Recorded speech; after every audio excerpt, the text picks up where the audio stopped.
wange eri abazadde baffe bonna. Fenna tuli mu bulumi bannange, fenna kisa kya Katonda kye kitubedde mu kaseera kano. Tetulina maanyi naye olw'ekisa kya Katonda kitubedde okusobola okuyimirira. So njagala okuzzaamu abazadde baffe amaanyi. Tujjukire abantu omuntu bw'afiirwa. Ziyinza okuba zino 50,000 omutwalo z'omuwa tezijja mmala oba tezimusasula muntu oli eyafa. Naye ate ssente ezo oba bayita amataba ago g'oleeta galaga obwasseruganda n'obumu. Omuntu n'okujja okumubuuzaako, nze nakugamba emabegako wali nti abantu baggyibwa emaali yaabwe mu katale akamu. Naye Ssaabasajja Kabaka talina kye yabatwalira. Just yagenda obugenzi n'akola ki? N'anyolwamu nabo kimala. Hey guys, Kucha King David, among the people who lost their beloved ones, Chenzo bagamba nti Kalibala mutuufu mu ngeri ye however much yakoze eki yakubye nnyo. Those people are not fair. Kwachinjogera bonjo. Today Sunday ku Lwomukaaga yesterday bazze ewaka bazze abantu 8 bazze ewaka nga ekibaleeso tugamba nti ku Monday abaana baddamu okusoma. Kyekibaleese just because they know tulinayo abaana abalala bameka 3 abasomerayo. Kati be student bajja batugambe nti ku Monday waliyo ki okusoma. Nga tebazze kubagiza wabula bazze tugamba ku Monday waliwo okusoma. Kati twali twogera nabo. Waliwo omukazi yabadde ticho omu yabadde abalaata. Naga abaana tebafa bangi, bafa abaana nga 2. Naye nga 2 gayogerako ku list kwafuluma abaana abameka 23. To whereby tebaali boboka. Mwalimu ne ba unknown. Ba unknown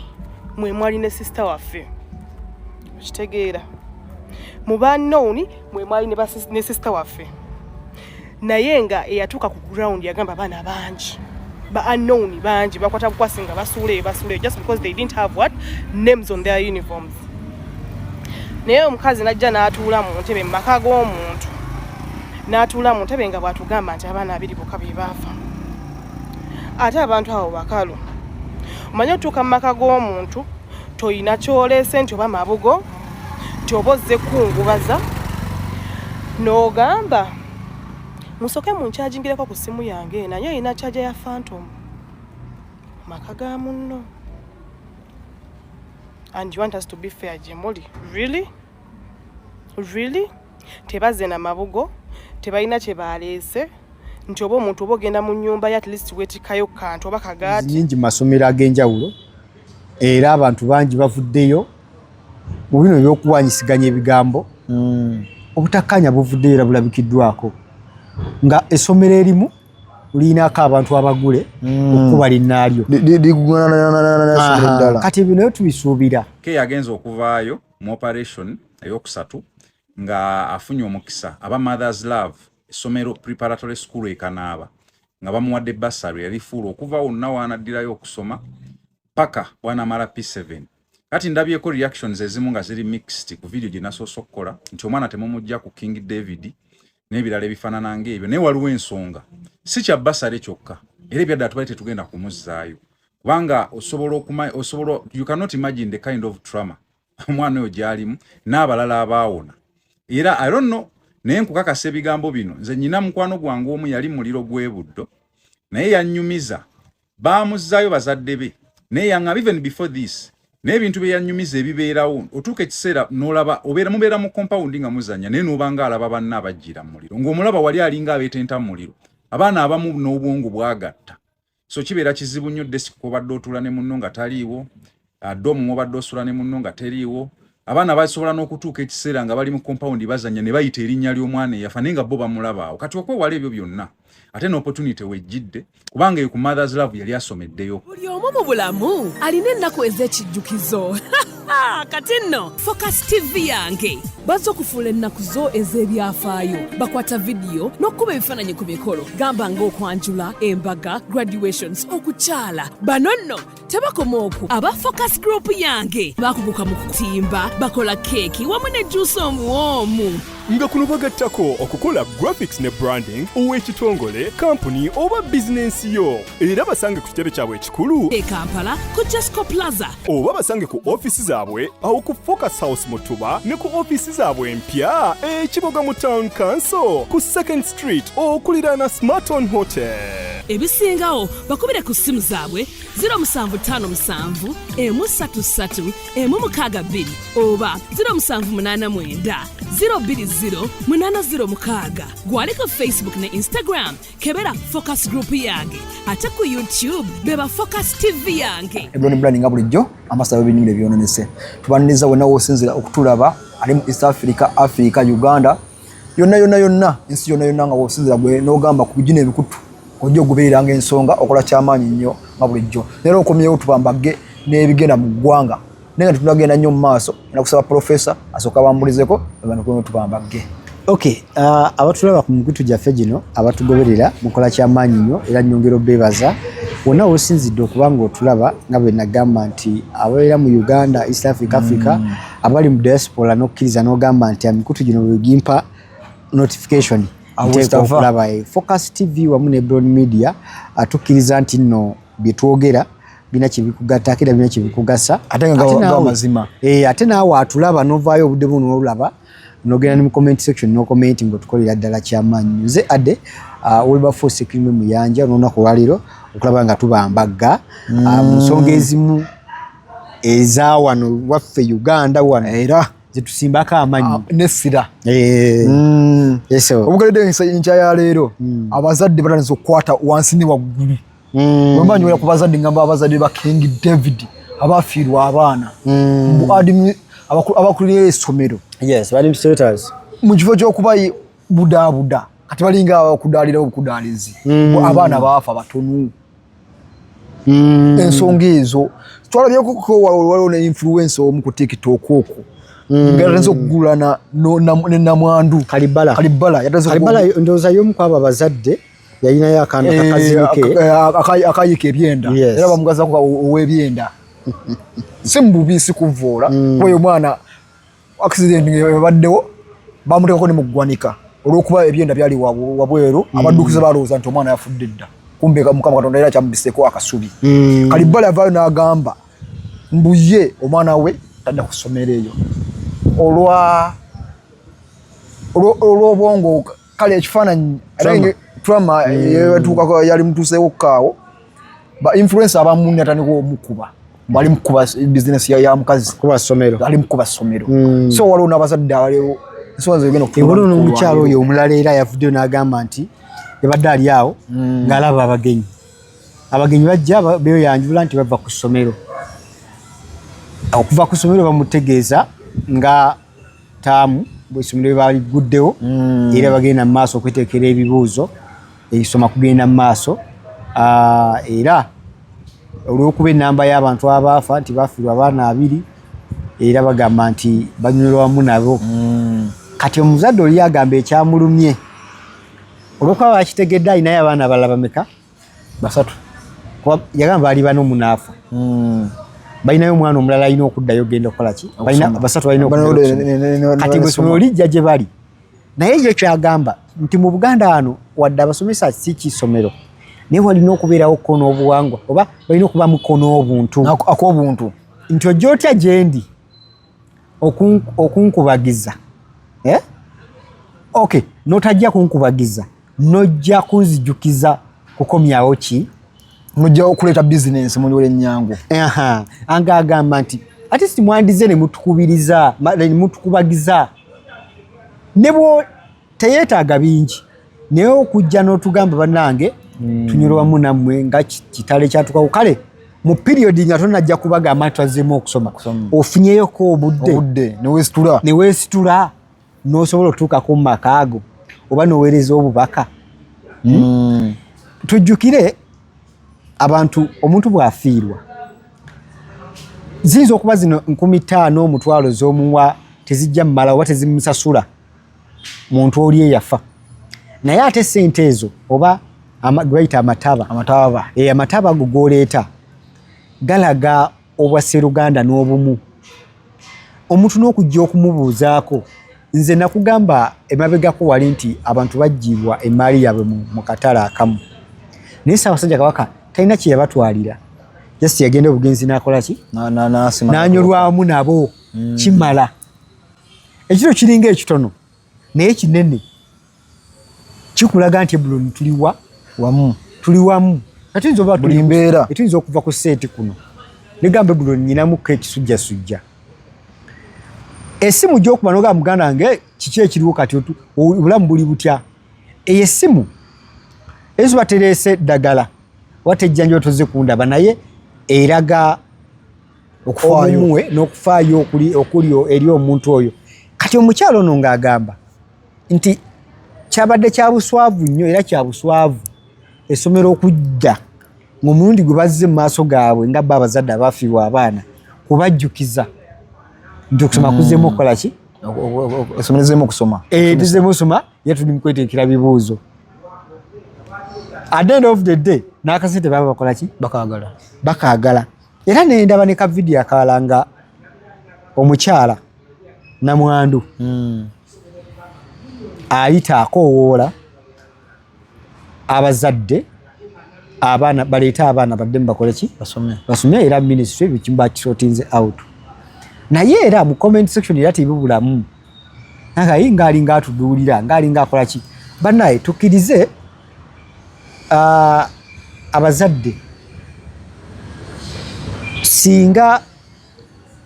ofuna akabenye ng'oli ku boodabooda nja kikendeeza nkize eno wansi nekkuba akuvuga ne muyisibwa bubi nawe n'oyisibwa bubi okimanyi era boodabooda yeemu oba boodabooda endala yekuvuga okuddusaawa mu ddwaliro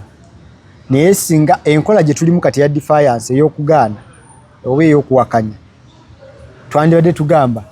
engeri gyengudde ku booda siriddira kanzire ku taxi booda tekola ki sikwange mbaza obulamu bwange so kaakati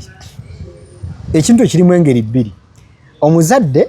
bamutadde ku nninga ate basomesa ku nninga abasomesa addaako omuntu kali kakoze ki kabuzeewo naye ate muneegwe service gye balina okukola ki okutuusa eri eggwanga yes kiri kyaliwo era omuntu anyulwamu naawe n'ate service gye balina okuwa yakusomesa anesinga mugamba nti mwadde mwagala ttaamu yonna tugikole ki tugivuunike then abaana badde mu ttaamu ekola ki eddako secondly omuntu ono waba yazzemu okulaba tuyona twakuzibwa wamu Ebuloni nze nnyina famire gye mmanyi ng'okusonga mu muntu kive okusooza kive bannange nga singa muzeeyi akulabanga okutunuulira omuntu n'oseka byebimu byankubyange emiggo ewaka kuba nyenjera nyo nebitayimuze binsesa byankubyange emiggo ewaka kaakati ate ne babawo famire eri opposite ekya bulijjo akusoozezza bya bulijjo ngero osanga omuzadde asooza omwana nga tebakinaako buzibu kati tulaba njawulo nze ewaka ewaffe omugenyi bwajja sogera wange njogera waka mba muzeeyi era mama afuba nnyo olaba afunayo akacupa k'amazzi waakiriba akagiraasi naawe omugenyi naye nze mbitandise bizze nga mmaze n'okuwasa edda kuba kaitanga katta mukago era nga Ebuloni ogyewange entukuba lukubirwa ali naye omala kutandika funa obuvune omuntu bamuwaayo olwendo lw'amazzi onojjukira ti waka naye tewakitwalanga nga nsonga walabanga bulabye mukadde yeekejjaawo afunayo ekikopo ky'amazzi oba kacaayi kumbe bagamba olugendera tukola ki terudda kati bazadde bannaffe tuyinza okunenya abantu bano ab'essomero naye nga munne bo nga bo mu bo bambi nga balowooza bino byonna ebyaliwo era obubaka bwe basindika ku mitimbagano bwakola ki we ne director lugenderamu ne balowooza obubaka bwamala kyendi mu kuwakanya oba kyendi mu kugamba kyesikanya na bazadde kugamba nti tujja kuzaayo ki baana kubanga lwa nsonga watyanga King David jojjo omwana ekyo kyaliwo it was an accident an accident kyekintu ekitategekeddwa kitana ku solution yonna kakati singo gy'onoomuzza God forbid bo bafiira mu swimming pool ey'okusomero oba essomero likwata omwoyo omuliro oba essomero likwata ki omuliro tulina saga ya buddo buddo yakwatako omuliro era abaana bangi batukola ki bafiira mu njege eyo y'omuliro but still obulamu bugenda mu maaso era abasomesa bakyasomesa amasomero essomero likyagenda kati kyeŋŋamba ki kino nti wewa bayinza okuba bakuyisa bwe muzadde munnange I'm very sorry for them ekyo kibi era kyakunyiza ekindi obubaka bwabuyisizaawo naye ate tetusobola boycottinga ssomero olwakino ekyagwawo awo nyini wengenda okubuuliza tekiri mu ngeri yakuba ssomero likatirayo ddala live ku maapu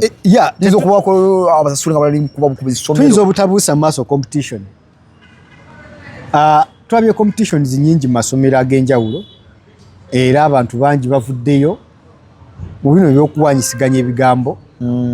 obutakkanya buvuddeyo era bulabikiddwako nga essomero erimu liinako abantu abagule okuba linnaalyo kati ebyo nayo tubisuubira era tusobola kibuusa maaso nti basobola okubaayo akakundi akasomero eddala ngako kazze okulaba nkasaanyaawo bizinensi y'omukyala wakati yasigadde mu mukyala yalinga head oba yalinga akulira oluvannyuma lw'omukulu oba okuvaawo naye ndowoozamu nti si emmanja y'enkoko basomesa bano there is a time wetutuuka nga iffe n'abasomesa baffe tulina attachment eri eyo awamu nokubadde bakugjamu ssente naye batwala ekitundu kinene nnyo okukuza omwana wo n'omumuteekateeka so kaakati tukkirize ensobi zibaawo naye muzadde munnange obanga wavuddeyo n'oyogera bakitegedde ate era tetukoma kuyiga leka kulowooza nti omusomesa engeri gy'asomesa abaana nti yategeera ekyenkomeredde social life social behaviors teziriiko mumanyi naye wakulira wamatalinga teziriiko mumanyi osanga ne president ng'alina kakola olumira president wanaagezeemuko atagaddemu so kati nsaba busabi abazadde bekyakosezza oba ekyakosa tudde tukwataganye ne management y'essomero tutambuze obulamu bugende mu maaso why you chose King David is because yalina ekyenjawulo kyewakola ki kyogira nti no wadde director avudde mu bulamu bw'ensi ekiyinza omuwa essanyu kusigala mu mutindo kweyali aseera kindi kususe nawo kwe kubeera gyawummulidde nga alaba essomero lye likola ki ligenda maaso nga wandikamu ssente asibirira eba focus service and events bagamba beeyune bakwatira omukolo botaligenda kuddamu kwevuma obusimu bwatandise dda jjukira mu bulamu bw'ensi eno ebiseera ebisinga embaga ekolewa omulundi ogwa oba omukolo ekolewa omulundi ogumu ebiddirira biba bijjaguzo silver jubilee golden jubilee ebintu bwenga bwe bityo kati kankusese nyina ejjo kasitoma yankubira yatuweereza flash kamukolera omukolo mu February guno mwaka niaweza yadagamba nti flash omwana ajetumiikiriza n'agitwala mu baana ba library nateekako ekiwuka omukolo takyagulina nina agenza okuddayo mu byuma byaffe ngaomwakazi akaweedde omukolo gye weguli kati bw'oba okufaananyi ng'okoze ne bano olumala okuwa omukono nga digitinga era nawe ofiisi ogenda okunoonya olina omusanga nga takola ki taliibwa so kati mwegendereze nnyo abakola emikolo oba abategeka emikolo okolagana n'abantu abali professional abamanyi kye bakola ate abawaayo abatwala omukolo gwo nti guli valuable memories zo nti za mugaso mu bulamu bwo nga basobola ozitereka emyaka n'ebisiibo nga buli oddayo basobola okukola ki ogukuwa so genda ku TikTok Focus Event Services obanoonyeeko bakuwe videography photography decoration bakukolere cake ennungi ddala ate era ba MC abagwerera emikolo gino baginyumisa manye musi oyo yavuga omukolo oguwa ange entuufu so babakolerako ddala bulungi nafunyemukko engeri yakamwenyumenyu nti amasimu gatandise okukola ki okulabika 25 oli asatu ali atya kati buli ofuna obwo butandika okukuwa amaanyi nti abantu bagoberera ekijasi kya bulijjo. So enamba z'essimu kwezi ku screen ne ku TikTok kwebali so tukyalirako ko era kuwaka gutukozeeko ko ate era ne bannaffe aba Focus Graphics and Branding bagamba nti wonna wooli business yo gikuba abantu mu maaso ng'ogimulisa kya buli azamaanyi omuntu okujja ku business yo naye nga tekuliko nakanya ennaku zitubadde mu kulonda wakiri maama Nagundi shop tubadde mu kulonda nesala bunyi uniform yange kale ne ngenda wano yes afano Rwanda bayagamba munamawulire itawo yingira nga n'ekitundu kyendi musiti yoli amanyi nyambala gina nyambala media yaga munamawulire yingira okavalingira abantu story. I understand. So kati kyengamba nti ta omulimu gwo naye guba mutono gutya gu branding teka wakapande akapande akaba address kayamba ne muliraanwa atanateekawo okuliraana wano okuliraana wano ku Ebron Media weni wenyimiridde efuka address efuka endagiriro ate n'abantu okwongera okutegeera so tunoonyeeko babe nga bakolera ba Focus Graphics and Branding babe nga bakuyamba twe tuli ku nsonga y'omukyala kati mbadde kano kembadde nsembayo nako omukyala ono bangi bamuŋoola nnyo bambi amu ne basawundi ne bagikola era sawundi yatambula nnyo ku TikTok okwo ng'abaana bagikubyemu challenges mwengeri omukyala gye yakola ki banagana tebeewumuza yakabangamu bamanze omwami waffe biki kakati banaye kiyinza okuba tekikutuukangako naye buli muntu Katonda yamukola bubwe nyinza obanjirawo omukyala ono ttawero naye nze mmanyi engeri abantu gye bekola ki gye bafeeringa mu bulumi yes bwe kiyinza okuba kyakusesa mu ndabikaayo naye tomanyi ye kye yaliko aso akigeraageranya okuleka ye nga ye omuntu yasobola ofiiringa ekyo kyeyalimu era abantu bangi bagenze boogera nga bwa yali yoyogera nga aduulo baakudaala teri muntu akudaalira muntu okufiirwa bulamu omuntu oyo newabanga omuntu wamukyawo otya the fact is tumanyi oli gy'aba alaze era okwo okunyola mu mutima kolaki kubaawo kati ayinza okuba nga mu butonde bwe feesi ye bwetyo bweri abeera asimayiringa nga muntu ali joli muntu musaaze muntu ku nsi waliwo omuntu oyo w'ekikula ekyo nti ekintu ekiba kyannaku nga bw'alabika okwogerako era abantu osobola okulabikira nga ali mu mbeera ey'okusaaga oba ey'okusanyuka nga ye bwatyo obutonde bwe bwakola ki bwatondebwa leka tuleme kukozesa kikula ky'abantu abamu ate kuba nafuya oba kubayisizaako byaffe mukyalo oyo bw'aba nga asobodde okuvaayo n'ayagala okudda mu bintu bya bbaawe era babikola babiri nebba bw'aba asazeewo okujja abikulaakulanye nze ndowoozamu nti omusajja yenna yekika ky'omukyala gwe yandyetaaze lwa nsonga abantu bangi ava mu bulamu bw'ensi ne maali amakampuni gamangi njogesa kugenda kumenya nga edi we yafa ne bizinesi zitawuzi toddamu kuziraba nyingi ali mu community section mwizo zimensoninga so abantu bangi azze babikola naye kigobera oba oyagala nnyo okulaba famire yo abaana abazupa bye tukolera baana omukyala abanga alina abaana bo ng'asazeewo ate musigale nga mukola ki atambuza ekintu mu maaso naawe kyemanyi gy'obeera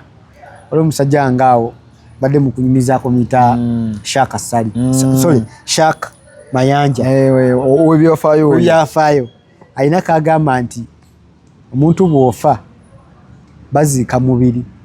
naye osigalako ku nsi ng'okenga yensonga lwaki obeera awo n'obeera mabega w'ekisenge kiri n'oyogera n'eŋŋamba oyo Ebron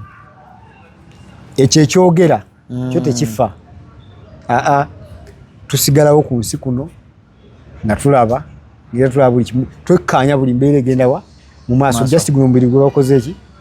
guvuddewo ne baguziika ensonga lwaki osobola okubeera awo n'oloota omuntu nga bwe yali mu bulamu osobola okubeera awo n'owulira omuntu ayogera eddoboozi eryogera alyefaanyiza omuntu eyava mu bulamu so nkakasa nti n'omukulu nannyini essomero lya King David bw'alaba nga bambi muzze ne mudda ne mumuwagira buto bambi naye gy'abeera agamba yes kye nalinda fuubanira kikoze eki kituuse kiroto kyange kigenda mu maaso so olaba nga lisaanyeewo bonna abafunye obutakkaanya n'omukyala oba n'essomero mbasaba tubaddiremu kino si kyenkomeredde lwansonga ki nejoddukira tomanyi kisobola kuba wabula twesabire bwesabizi abaana baffe gye babagenze mu masomero Mukama asobole obbakuuma abakingirize ebizibu byonna byonna byabategese bayite kwa okusomozebwa kungi amawulire mangi agenda kusobola okujja mu maaso go ku ssimu yo ku lunaku lwonna agasobola okubaawo naye Mukama yasobola ki yatutaasa era weewaawo kusubscribinga ku Focus TV yange bingi